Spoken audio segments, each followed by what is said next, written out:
Radio Tehran, শুরু হচ্ছে বিশ্ব সংবাদ।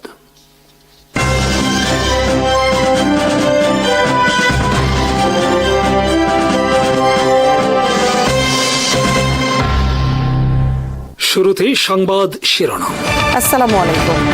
ইরানে যে কোনো সময় হামলা যুক্তরাষ্ট্রের, অবিলম্বে সব আমেরিকানদের ইরান ত্যাগের নির্দেশ। সংযুক্ত আরব আমিরাতের সাথে সম্পর্ক ছিন্ন করার ঘোষণা সোমালিয়ার। মহাকাশে একসঙ্গে 16টি স্যাটেলাইট হারিয়েছে ভারত। পাকিস্তান থেকে 40টি JF-17 ফাইটার জেট কিনছে ইন্দোনেশিয়া। সোমবার জাতিসংঘ আদালতে রোহিঙ্গা গণহত্যা শুনানিতে অংশ নিলেন গাম্বিয়ার পররাষ্ট্রমন্ত্রী। ইরানে যে কোনো সময় হামলা চালাতে পারে যুক্তরাষ্ট্র। যুক্তরাষ্ট্রের পররাষ্ট্র মন্ত্রণালয় সোমবার ইরানে বসবাসরত সব আমেরিকান নাগরিকদের অবিলম্বে ইরান ত্যাগের নির্দেশ দিয়েছেন। নির্দেশনায় বলা হয়েছে, যুক্তরাষ্ট্র সরকারের কোনো ধরনের সহায়তার আশা ছাড়া নিজ নিজ উদ্যোগে সবাইকে ইরান ত্যাগ করতে হবে অবিলম্বে। যারা ইরান ত্যাগ করতে পারবে না তাদেরকে নিরাপদ কোনো আশ্রয় থাকতে বলা হয়েছে। সাথে খাদ্য, পানীয়, ঔষধসহ জরুরি অন্যান্য সামগ্রী রাখার নির্দেশ দেওয়া হয়েছে। নির্দেশনায় আরও বলা হয়েছে, ইরানে বসবাসরত কোনো আমেরিকানদের নিরাপত্তার দায়িত্ব নেবে না যুক্তরাষ্ট্র। আল জাজিরা সহ পশ্চিমা বিভিন্ন সংবাদ মাধ্যমে প্রকাশিত খবরে বলা হয়েছে, প্রেসিডেন্ট ডোনাল্ড ট্রাম্প ও তার প্রশাসন ইরানে হামলার সিদ্ধান্ত থেকে সরে আসেনি। ইরানে হামলাকে তারা এখনও অগ্রাধিকারের তালিকায় রেখেছে ইরানের সরকার পরিবর্তনের পরিকল্পনার অংশ হিসেবে। ইরানের পররাষ্ট্রমন্ত্রী আব্বাস আরাকচি সোমবার বলেছেন, আমরা যুক্তরাষ্ট্রের হামলা মোকাবেলায় প্রস্তুত রয়েছে। যুক্তরাষ্ট্র ইচ্ছা করলে পরীক্ষা করে দেখতে পারে। ইরানে হামলার সাথে সাথে মধ্যপ্রাচ্যে যুক্তরাষ্ট্রের সমস্ত ঘাঁটিতে আমরা একযোগে হামলা করব। ইরানে সোমবার লাখ লাখ মানুষ রাজপথে নেমে এসেছে সরকারের প্রতি সমর্থন প্রকাশে। রাজধানী তেহরান সহ গুরুত্বপূর্ণ বিভিন্ন শহরে সরকারের পক্ষের লোকজন বিক্ষোভ করেছে সরকার উৎখাতের দেশি বিদেশি ষড়যন্ত্রের বিরুদ্ধে। তারা আমেরিকা ও ইসরায়েল ধ্বংসের স্লোগান দিয়েছে। এ সময় সরকারের বিরুদ্ধে আন্দোলনকারীদের যুক্তরাষ্ট্রের ও ইসরায়েলের এজেন্ট হিসেবে আখ্যায়িত করেছে তারা। এদিকে সোমবার ডোনাল্ড ট্রাম্প দাবি করেছেন, ইরানের পক্ষ থেকে তাদের সাথে যোগাযোগ করা হয়েছে সমঝোতার জন্য। CNN এর খবরে বলা হয়েছে, ইরানের পররাষ্ট্রমন্ত্রী আব্বাস আরাকচি কয়েক দফা টেলিফোনে কথা বলেছেন ডোনাল্ড ট্রাম্পের মধ্যপ্রাচ্য বিষয়ক দূত স্টিভ উইটকফের সাথে। ইরানের প্রেসিডেন্ট মাসুদ পেজেশকিয়ান বলেছেন, তারা যুক্তরাষ্ট্রের সাথে আলোচনায় বসতে প্রস্তুত এবং একই সাথে যুদ্ধের জন্য প্রস্তুত। ডোনাল্ড ট্রাম্প সোমবার সাংবাদিকদের বলেছেন, ইরান যদি মধ্যপ্রাচ্যে যুক্তরাষ্ট্রের কোনো ঘাঁটিতে আক্রমণ করে তাহলে আমরা এমন জবাব দেব যা আগে কখনো ঘটেনি। এদিকে CNN সহ পশ্চিমা বিভিন্ন গণমাধ্যমের খবরে বলা হয়েছে, চলমান বিক্ষোভে 5 শতাধিক বিক্ষোভকারী নিহত হয়েছে। ইরানে বন্ধ রয়েছে ইন্টারনেট। সরকারের পক্ষ থেকে বলা হয়েছে, পরিস্থিতি স্বাভাবিক না হওয়া পর্যন্ত চালু করা হবে না ইন্টারনেট সেবা। সোমবার ডোনাল্ড ট্রাম্প এক ঘোষণায় বলেছেন, ইরানের সঙ্গে যারা ব্যবসা করবে তাদের উপর অতিরিক্ত 25% শুল্ক আরোপ করা হবে। এর ফলে চীন সহ বিভিন্ন দেশের সাথে ইরানের বাণিজ্য সংকট দেখা দেবে এবং ইরানের অর্থনৈতিক পরিস্থিতি আরও শোচনীয় রূপ নেবে। সংযুক্ত আরব আমিরাতকে শত্রু ঘোষণা দিয়েছে সোমালিয়া। এরপরও সংযুক্ত আরব আমিরাতের সাথে সব ধরনের সামরিক বেসামরিক চুক্তি বাতিল ঘোষণা করেছে সোমালিয়া মন্ত্রিসভা। এর কারণ হিসেবে সোমালিয়া জানিয়েছে, সংযুক্ত আরব আমিরাত সোমালিয়ার স্বাধীনতা, সার্বভৌমত্ব, নিরাপত্তা, ভৌগোলিক অখণ্ডতা, রাজনৈতিক স্থিতিশীলতার জন্য হুমকি।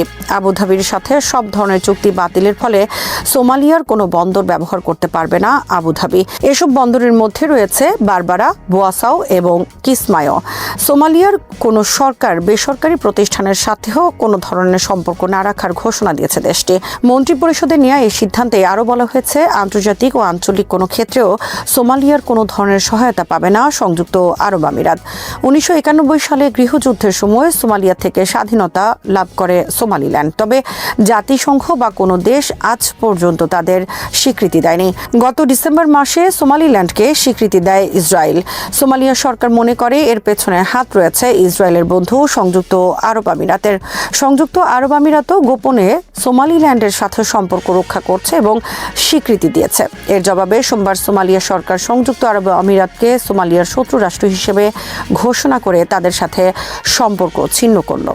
মিয়ানমারের বিরুদ্ধে রোহিঙ্গা গণহত্যার মামলার শুনানি শুরু হয়েছে জাতিসংঘ আদালতে। সোমবার এ শুনানিতে অংশ নেন গাম্বিয়ার পররাষ্ট্রমন্ত্রী দাউদা জালো আদালতকে বলেন, মিয়ানমার সরকার গণহত্যার মাধ্যমে সে দেশ থেকে রোহিঙ্গা মুসলমানদের চিরতরে নিশ্চিহ্ন করার কৌশল গ্রহণ করেছিল। এ বিষয়ে আমাদের কাছে সমস্ত তথ্য প্রমাণ রয়েছে। দাউদা জালো বলেন, মিয়ানমারের সব মানুষকে রোহিঙ্গাদের বিরুদ্ধে খেপিয়ে তোলার জন্য দশকের পর দশক ধরে পরিকল্পিতভাবে রাষ্ট্রীয় পর্যায়ে থেকে চূড়ান্ত ঘৃণা ও বিদ্বেষ ছড়ানো হয়েছে।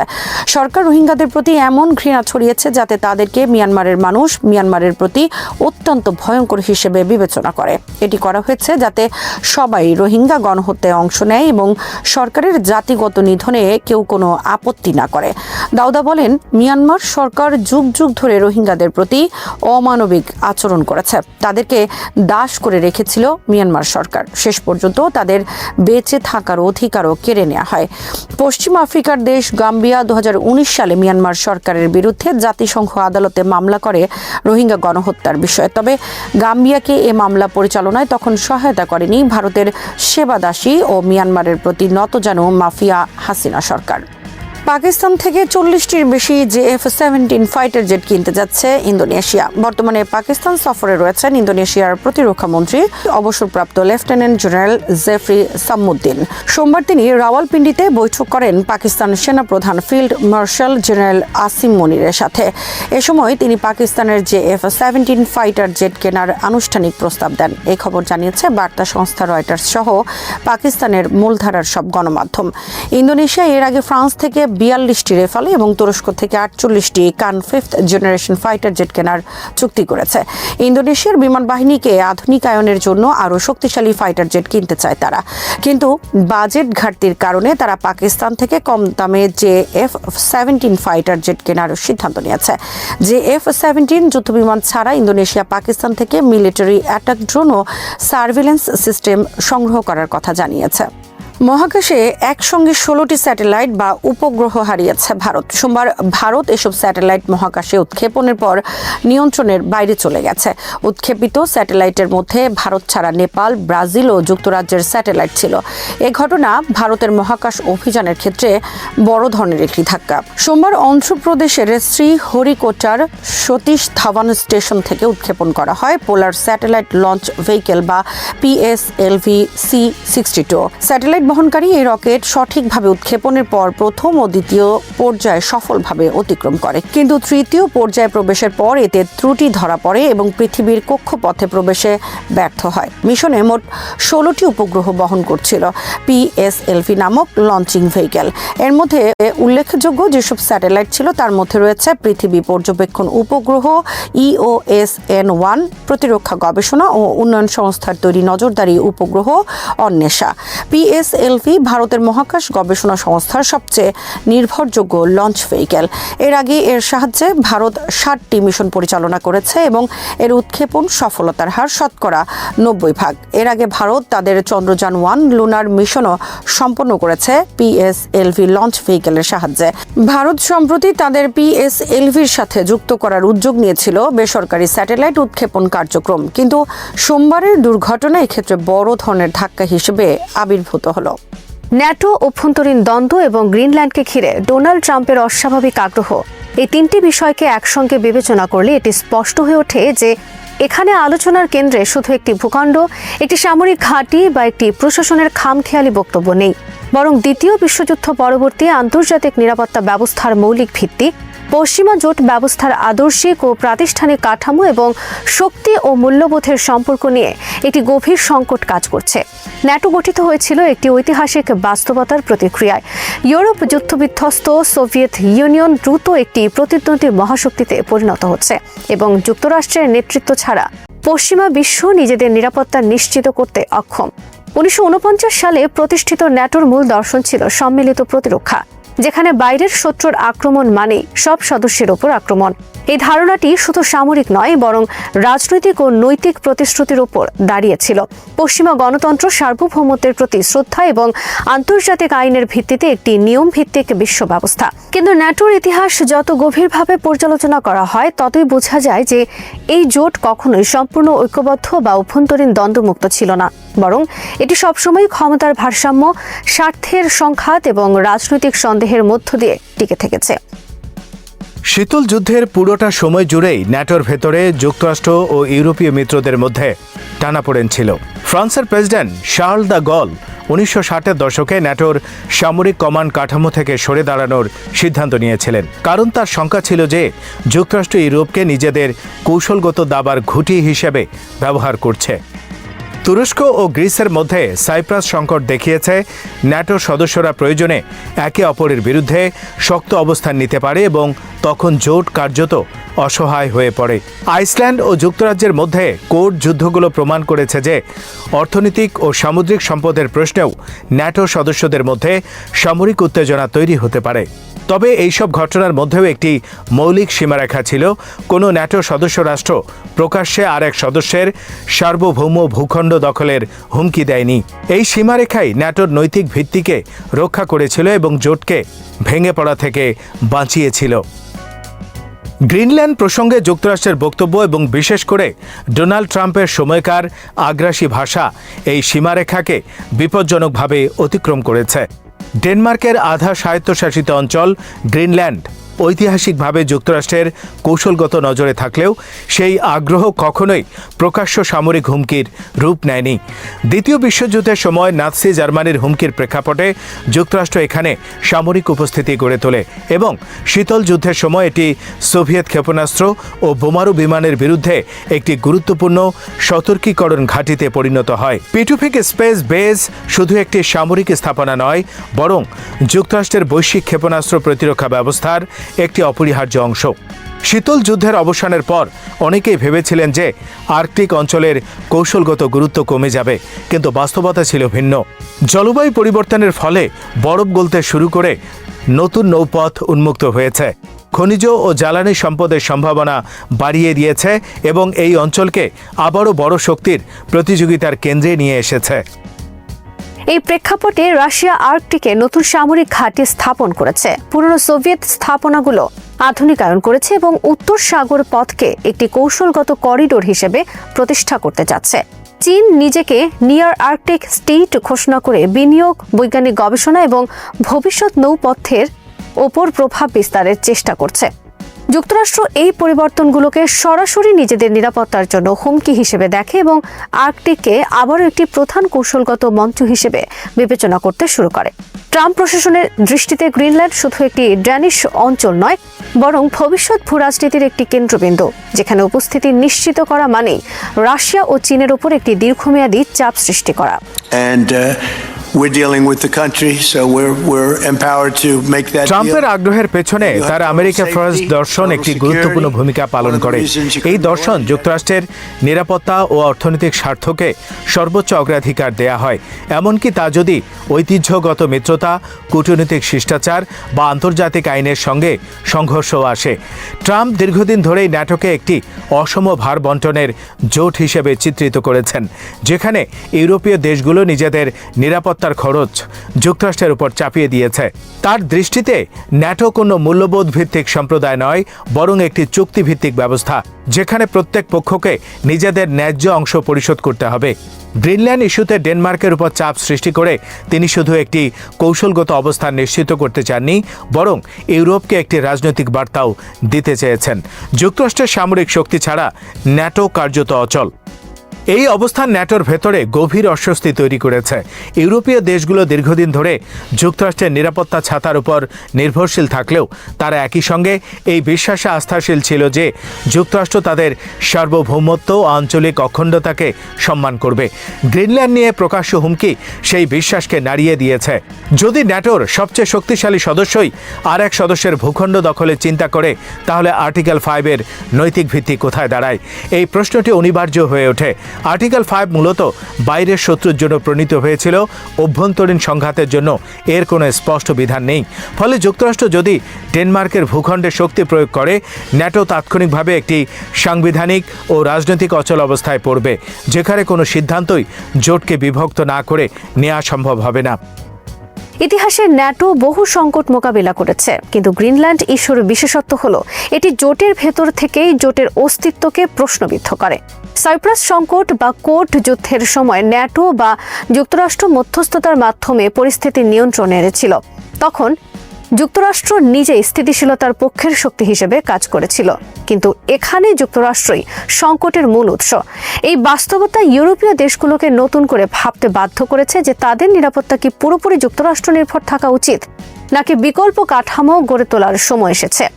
ইউরোপীয় ইউনিয়নের মধ্যে স্বতন্ত্র প্রতিরক্ষা সক্ষমতা গড়ে তোলার আলোচনা, ফ্রান্সের ইউরোপীয় কৌশলগত স্বায়ত্তশাসন ধারণা এবং জার্মানির নিরাপত্তা নীতিতে ধীরে ধীরে পরিবর্তন, সবই এই আস্থার সংকটের প্রতিফলন। গ্রিনল্যান্ড ইস্যুতে ডেনমার্ক ও গ্রিনল্যান্ডের রাজনৈতিক অবস্থানও গুরুত্বপূর্ণ। গ্রিনল্যান্ডের জনগণের মধ্যে দীর্ঘদিন ধরেই স্বায়ত্তশাসন ও ভবিষ্যতে স্বাধীনতার আকাঙ্ক্ষা রয়েছে, কিন্তু সেই আকাঙ্ক্ষা কোনোভাবেই যুক্তরাষ্ট্রের সামরিক দখলের সঙ্গে যুক্ত নয়। বরং যুক্তরাষ্ট্রের আগ্রাসী ভাষা গ্রিনল্যান্ডের রাজনীতিতে ডেনমার্কের সঙ্গে সম্পর্ক আরও জোরদার করেছে এবং বহিরাগত শক্তির প্রতি সন্দেহ বাড়িয়েছে। ইউরোপীয় ও কানাডীয় নেতারা ডেনমার্কের পক্ষে যে কূটনৈতিক অবস্থান নিয়েছেন তা মূলত ন্যাটোর ভেতরেই যুক্তরাষ্ট্রের বিরুদ্ধে একটি নৈতিক প্রতিরোধ গড়ে তোলার প্রচেষ্টা। কিন্তু বাস্তবতা হলো সামরিক শক্তি, গোয়েন্দা সক্ষমতা এবং বৈশ্বিক প্রভাবের দিক থেকে যুক্তরাষ্ট্র এখনও অপ্রতিদ্বন্দ্বী। যদি অসম শক্তির ভারসাম্য ন্যাটোর অভ্যন্তরে একটি নীরব ভয়ের পরিবেশ তৈরি করে, যেখানে অনেক দেশ প্রকাশ্যে বিরোধিতা করতে দ্বিধাবোধ করবে। ট্রাম্পের ব্যক্তিগত নেতৃত্ব শৈলী এই সংকটকে আরও তীব্র করেছে। তিনি ঐতিহ্যগত কূটনীতির বদলে লেনদেন ভিত্তিক রাজনীতিতে বিশ্বাস করেন, যেখানে ভূখণ্ড, সামরিক ঘাঁটি এবং প্রাকৃতিক সম্পদ দর কষাকষির বস্তুতে পরিণত হয়। গ্রিনল্যান্ড কেনার প্রস্তাব অনেকের কাছে হাস্যকর মনে হলেও এর পেছনে ছিল একটি কঠোর বাস্তববাদী হিসেব, একটি কৌশলগত অবস্থান স্থায়ীভাবে যুক্তরাষ্ট্রের নিয়ন্ত্রণে আনা। এই মানসিকতায় ন্যাটো কোনো নৈতিক সম্প্রদায় নয়, বরং একটি উপযোগী যন্ত্র যা প্রয়োজন অনুযায়ী ব্যবহার বা উপেক্ষা করা যায়। এই দৃষ্টিভঙ্গি শুধু ইউরোপীয় মিত্রদের সঙ্গে সম্পর্ককে দুর্বল করে না, বরং আন্তর্জাতিক ব্যবস্থার উপর যুক্তরাষ্ট্রের নৈতিক নেতৃত্বকেও প্রশ্নবিদ্ধ করে। গ্রিনল্যান্ড ইস্যু তাই শুধু একটি আর্কটিক দ্বীপের ভবিষ্যৎ নিয়ে নয়, বরং বিশ্ব ব্যবস্থার ভবিষ্যৎ দিক নির্দেশনা নিয়ে। যদি ন্যাটোর ভেতরে শক্তির রাজনীতি মূল্যবোধকে ছাপিয়ে যায়, তবে জোটটি ধীরে ধীরে একটি শিথিল, স্বার্থনির্ভর কাঠামোতে পরিণত হবে, যেখানে দুর্বল সদস্যদের নিরাপত্তা সবসময় প্রশ্নের মুখে থাকবে। ইতিহাস দেখিয়েছে ন্যাটো বহুবার নিজেকে পুনর্গঠন করেছে।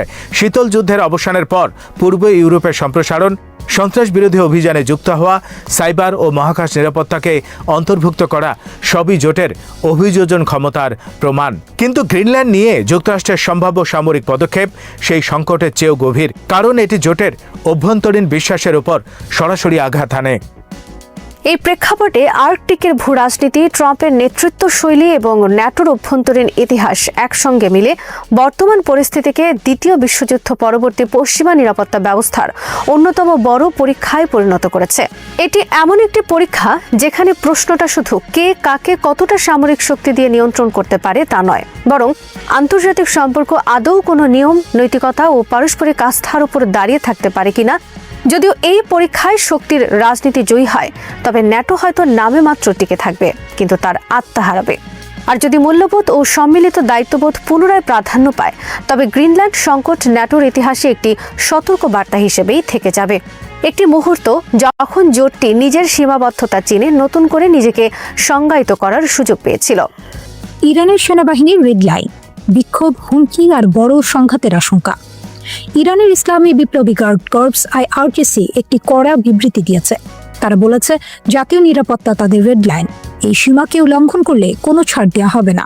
একই সঙ্গে তারা জানায়, জনসম্পত্তি, কৌশলগত অবকাঠামো, রাষ্ট্রীয় প্রতিষ্ঠান রক্ষায় সেনাবাহিনী সম্পূর্ণ প্রস্তুত। এই ঘোষণা আসে ঠিক তখনই যখন যুক্তরাষ্ট্রের প্রেসিডেন্ট ডোনাল্ড ট্রাম্প আবার ইরানকে হুমকি দেন। বিক্ষোভ শুরু হলো কেন? শুরুটা ছিল খুব সাধারণ, কিন্তু কয়েকদিনের মধ্যে এই বিক্ষোভ সরকার বিরোধী হলো, ধর্মীয় শাসনের অবসান দাবি উঠল, রাষ্ট্রীয় ভবনে হামলা শুরু হলো। এটাই ইরান সরকারকে সবচেয়ে বেশি আতঙ্কিত করেছে, কারণ 1979 সালের বিপ্লবের পর এই ধরনের স্লোগান লাল সংকেত। IRGC কেন এত কঠোর? আইআরজিসি বলছে এই বিক্ষোভ আর স্বতঃস্ফূর্ত নয়। তাদের অভিযোগ, যুক্তরাষ্ট্র, ইসরায়েল, বিদেশি সন্ত্রাসী নেটওয়ার্ক এই অস্থিরতাকে উস্কে দিচ্ছে। রাষ্ট্রীয় টেলিভিশনে দেখানো হয়েছে কারাজে পৌর ভবনে আগুন, বিভিন্ন শহরে নিরাপত্তা বাহিনীর জানাজা, সেনা ঘাঁটিতে হামলার দাবি। আইআরজিসির ভাষায় এটার প্রতিবাদ নয়, এটা নিরাপত্তা হুমকি। ট্রাম্প কি বলছেন? ডোনাল্ড ট্রাম্প একেবারে খোলাখুলি ভাষায় কথা বলছেন। তিনি বলেন, তোমরা যদি গুলি চালাও, আমরাও গুলি চালাবো। তার দাবি, ইরানের কিছু শহর বিক্ষোভকারীদের দখলে, পরিস্থিতি ইরান সরকারের নিয়ন্ত্রণের বাইরে যাচ্ছে।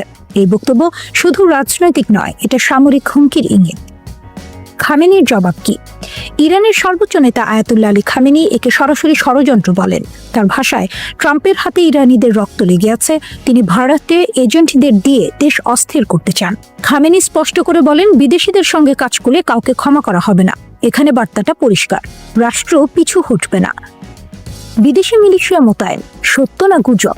যুক্তরাষ্ট্র অভিযোগ করেছে ইরান নাকি হিজবুল্লাহ যোদ্ধা ইরাকি মিলিশিয়া ব্যবহার করছে বিক্ষোভ দমনে। ইরান সরাসরি এই অভিযোগ স্বীকার করেনি, কিন্তু বিষয়টি আন্তর্জাতিক উদ্বেগ বাড়িয়েছে।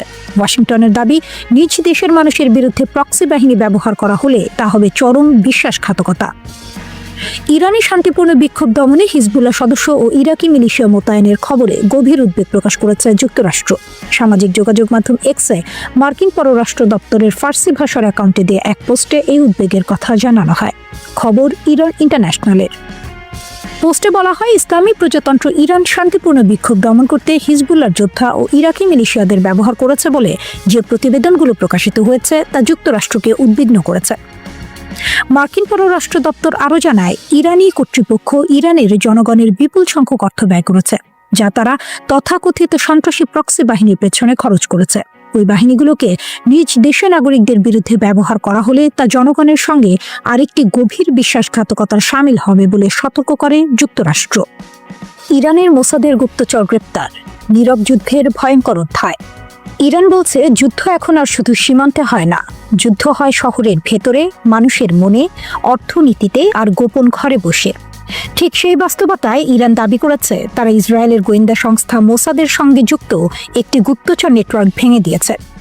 এই অভিযানে ইরানের ইসলামী বিপ্লবী গার্ড বাহিনী আইআরজিসির গোয়েন্দা শাখা এক বিদেশি নাগরিককে গ্রেপ্তার করেছে। ইরানের অভিযোগ, এই ব্যক্তি মোসাদের হয়ে গুপ্তচর বৃত্তি করছিলেন।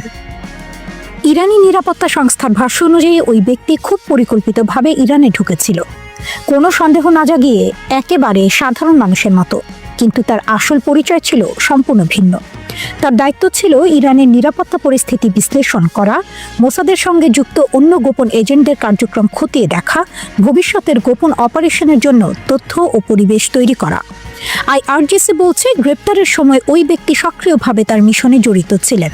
শুধু সন্দেহ নয়, গ্রেপ্তারের পর তার বাসা ও ব্যক্তিগত জিনিসপত্র তল্লাশি করে এমন সব নথি উদ্ধার করা হয়েছে যেগুলোকে ইরান চূড়ান্ত প্রমাণ বলছে।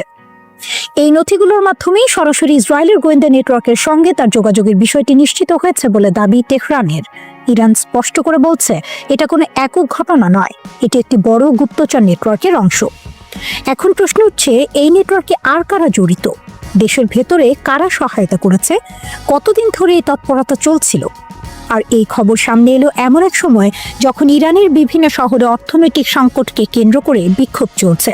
সরকার বলছে, শুরুতে এসব বিক্ষোভ ছিল শান্তিপূর্ণ, কিন্তু পরে পরিকল্পিতভাবে কিছু গোষ্ঠী সেটাকে সহিংসতার দিকে ঠেলে দেয়। ইরানের অভিযোগ, এটা হাইব্রিড যুদ্ধ।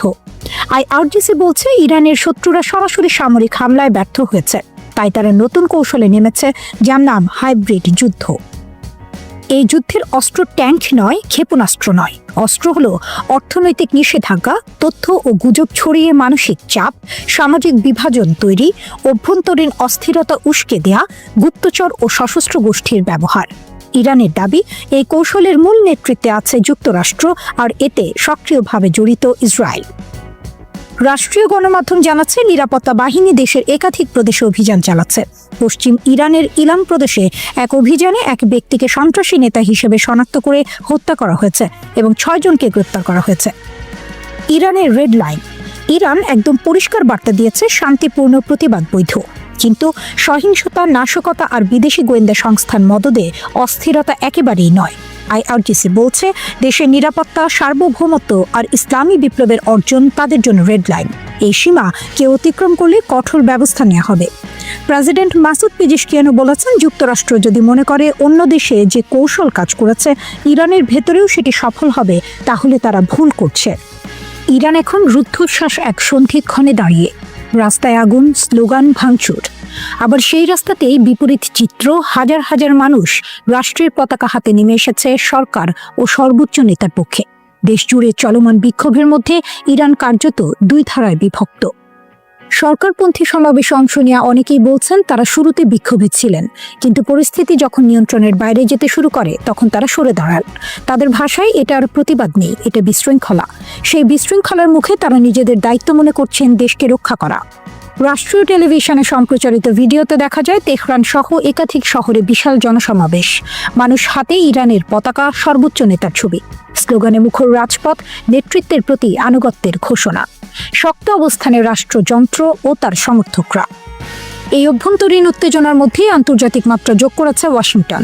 মার্কিন প্রেসিডেন্ট ডোনাল্ড ট্রাম্প প্রকাশ্যে হুঁশিয়ারি দিয়েছেন, বিক্ষোভকারীদের ক্ষতি হলে যুক্তরাষ্ট্র কঠোর প্রতিক্রিয়া দেখাবে। তিনি দাবি করেছেন পরিস্থিতি খুব কাছ থেকে পর্যবেক্ষণ করা হচ্ছে। এর আগেও ট্রাম্প ইঙ্গিত দিয়েছিলেন সহিংসতা বাড়লে যুক্তরাষ্ট্র বিক্ষোভকারীদের পাশে দাঁড়াতে পারে। ইরান এই অভিযোগ সরাসরি নাকচ করেছে। দেশটির পররাষ্ট্রমন্ত্রী আব্বাস আরাকচি অভিযোগ তুলেছেন, যুক্তরাষ্ট্র ও ইসরায়েল এই অস্থিরতার পেছনে জড়িত। তার দাবি, শান্তিপূর্ণ আন্দোলনকে সহিংসতার দিকে ঠেলে দেওয়ার চেষ্টা চলছে। একই সুরে কথা বলেছেন প্রভাবশালী রাজনীতিক আলী লারিজানিও। তাদের বক্তব্য, ভিতরের দুর্বলতাকে কাজে লাগিয়ে দেশকে অস্থিতিশীল করার চেষ্টা হচ্ছে। সর্বোচ্চ নেতা আয়াতুল্লাহ আলী খামেনি এক বিরল ভাষণে কঠোর অবস্থান স্পষ্ট করেছেন।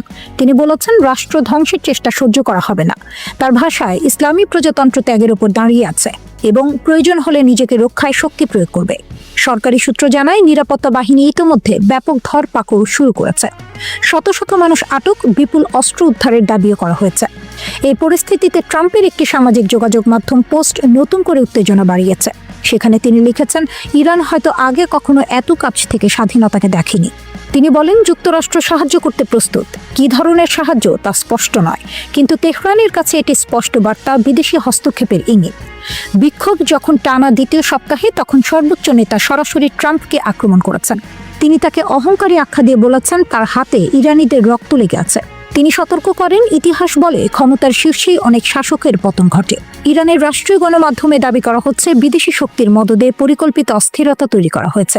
তাসনিম নিউজ জানিয়েছে, 200 জনের বেশি সন্ত্রাসী সংগঠক আটক হয়েছে। গ্রেনেড থেকে শুরু করে আগ্নেয়াস্ত্র, বড় ধরনের অস্ত্র ভাণ্ডার উদ্ধারের কথাও বলা হয়েছে। এর ফলে বিক্ষোভের তীব্রতা কমেছে। আইআরজিসিকে সর্বোচ্চ সতর্কতায় রাখা হয়েছে। সাধারণ সেনাবাহিনীর বদলে এই বাহিনীর ওপরই ভরসা করছেন সর্বোচ্চ নেতা, কারণ তাদের আনুগত্য প্রশ্নাতীত। একই সঙ্গে সক্রিয় করা হয়েছে ভূগর্ভস্থ ক্ষেপণাস্ত্র ঘাঁটি। বার্তা স্পষ্ট, ইরান প্রস্তুত দুই দিকেই। ভিতরের অস্থিরতা ও বাইরের চাপ। ইরান উত্তাল, খামেনির কড়া বার্তা ও ট্রাম্পের হুমকি। ইরানের রাস্তায় আগুন জ্বলে উঠেছে। ছোটখাটো বিক্ষোভ এখন দম বন্ধ করা হিংসায় রূপ নিয়েছে। মানুষ রাস্তায় নামছে, সরকার কোণঠাসা।